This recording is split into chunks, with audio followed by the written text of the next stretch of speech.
ಧರ್ಮಸ್ಥಳ ಗ್ರಾಮಾಭಿವೃದ್ಧಿ ಯೋಜನೆ ಮತ್ತು ಸಂಪನ್ಮೂಲ ವ್ಯಕ್ತಿಗಳ ವತಿಯಿಂದ ಸಾಲಿಗ್ರಾಮ ಪದವಿ ಪೂರ್ವ ಕಾಲೇಜು ಮತ್ತು ಪ್ರೌಢಶಾಲಾ ಮಕ್ಕಳು ಒಳಗೊಂಡಂತೆ ರಾಜ್ಯಾದ್ಯಂತ ವಿಶ್ವ ಮಾದಕ ವಸ್ತುಗಳ ವಿರೋಧ ದಿನಾಚರಣೆ ಮತ್ತು ಮಾದಕ ವಸ್ತು ತಡೆ ಜಾಗೃತಿ ಅಭಿಯಾನಗಳನ್ನು ಆನ್ಲೈನ್ ಮೂಲಕ ಅರ್ಥಪೂರ್ಣವಾಗಿ ಆಯೋಜಿಸಲಾಗುತ್ತಿದೆ. ಮಾದಕ ಮುಕ್ತ ಸಮಾಜ ನಿರ್ಮಾಣವೇ ಈ ಕಾರ್ಯಕ್ರಮಗಳ ಮುಖ್ಯ ಉದ್ದೇಶವಾಗಿದೆ ಎಂದು ತಾಲೂಕು ಧರ್ಮಸ್ಥಳ ಯೋಜನಾಧಿಕಾರಿ ಉಮೇಶ್ ತಿಳಿಸಿದರು.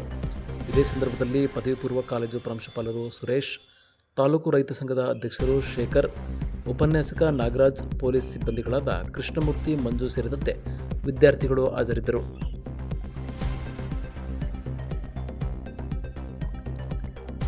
ನಮ್ಮ ಶ್ರೀ ಕ್ಷೇತ್ರದ ಆರಾಧನೆಯವರು ಮಂಜುನಾಥ ಸ್ವಾಮಿಯನ್ನು ಭಕ್ತಿಯಿಂದ ಸಮರ್ಪಿಸುತ್ತಾ ಇವತ್ತು ನಾವು ಶ್ರೀ ಕ್ಷೇತ್ರದ ಧರ್ಮಸ್ಥಳ ಗ್ರಾಮಾಭಿವೃದ್ಧಿ ಯೋಜನೆ ಮತ್ತು ಎಲ್ಲ ರೀತಿಯ ಸಂಪನ್ಮೂಲ ವ್ಯಕ್ತಿಗಳನ್ನು ಒಳಗೊಂಡು ಕರ್ನಾಟಕ ರಾಜ್ಯಾದ್ಯಂತ ಸುಮಾರು 1,000ಕ್ಕಿಂತ ಹೆಚ್ಚು ಪ್ರೌಢಶಾಲೆ, ಹೈಸ್ಕೂಲ್, ಕಾಲೇಜು ಮತ್ತು 1,20,000ಕ್ಕಿಂತ ಹೆಚ್ಚು ಮಕ್ಕಳಿಗೆ ದುಶ್ಚಟ ದುರಭ್ಯಾಸದಿಂದ ಆಗುವಂಥ ದುಷ್ಪರಿಣಾಮಗಳ ಬಗ್ಗೆ ವಿಶ್ವ ಮಾದಕ ವಸ್ತು ವಿರೋಧಿ ದಿನಾಚರಣೆಯ ಅಂಗವಾಗಿ ಮಾಹಿತಿ ಜಾಗೃತಿ ಕಾರ್ಯಕ್ರಮವನ್ನು ಹಮ್ಮಿಕೊಂಡಿದ್ದೀವಿ. ಸಾಲಿಗ್ರಾಮ ತಾಲೂಕಿನಲ್ಲೂ ಕೂಡ ಇವತ್ತು ಡಿಪ್ಲೊಮಾ ಕಾಲೇಜು ಮಿರ್ಲೆ, ಸರ್ಕಾರಿ ಪದವಿ ಪೂರ್ವ ಕಾಲೇಜು ಸಾಲಿಗ್ರಾಮ ಮತ್ತು ಮಿಥಿಲಾ ವಿದ್ಯಾಸಂಸ್ಥೆ ಮಿರ್ಲೆಯಲ್ಲಿ ನಾವು 3 ಕಾಲೇಜು ಮತ್ತು ಹೈಸ್ಕೂಲಲ್ಲಿ ಈ ಕಾರ್ಯಕ್ರಮವನ್ನು ಹಮ್ಮಿಕೊಂಡಿದ್ದೇವೆ.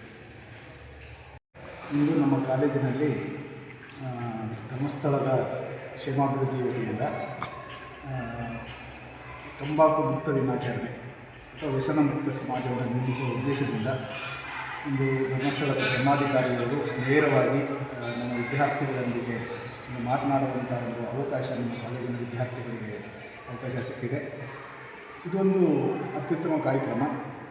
ಈಗಿನ ಯುವ ಪೀಳಿಗೆ ಇಂಥ ದುಶ್ಚಟಗಳಿಗೆ ಬದಲಾಗ್ತಾ ಇದೆ.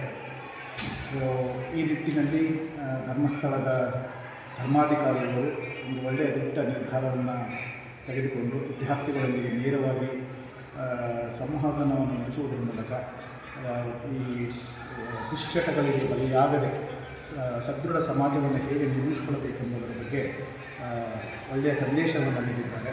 ಅವರಿಗೆ ನಾನು ಈ ಕಾಲೇಜಿನ ಪರವಾಗಿ ಮತ್ತು ನಮ್ಮೆಲ್ಲ ಮಕ್ಕಳ ಪರವಾಗಿ ಅವರಿಗೆ ಮನಸಾರೆ ತುಂಬ ಹೃದಯದ ವಂದನೆಗಳನ್ನು ಸಲ್ಲಿಸುತ್ತಿದ್ದೇನೆ.